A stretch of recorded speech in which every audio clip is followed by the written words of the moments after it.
Wondering what to do with all that extra lemon basil from your garden? Well, this week we have a solution for you. In this video, we'll show you how to make tea with lemon basil, ginger and honey optional. This aromatic combination is not only delicious, but also strongly antihistamine and a great drink at any time of year. Hi, this is Max from lowhistamineeats.com, where we make and share histamine-friendly recipes. If you've never tried it, lemon basil has an inherently mild lemon flavor without the acidity, so it blends well with a variety of other herbs. Here are the ingredients you'll need for the tea, other than water. Lemon basil, of course. This type of basil is much smaller than the common sweet basil, more closely resembling mint leaves than the Italian sweet basil we use in typical pestos. Ginger is optional in this recipe, but is a great addition if you're looking to add more antihistamine properties to your tea.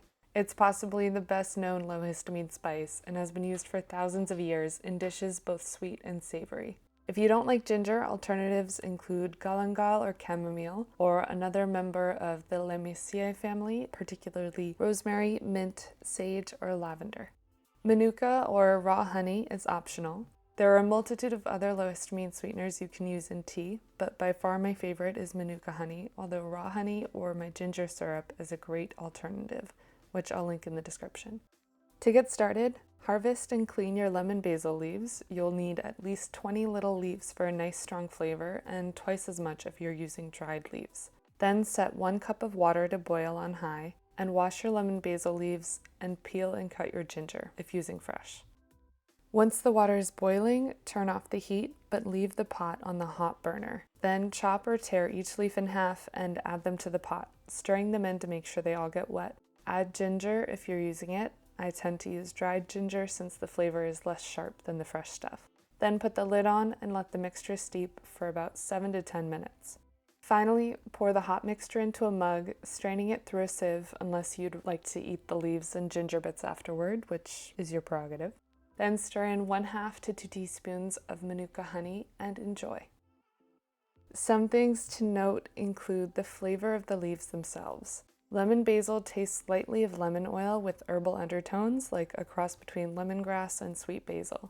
It has a very biting sting when eaten raw, so we'd always recommend consuming it cooked or otherwise added to a warm dish.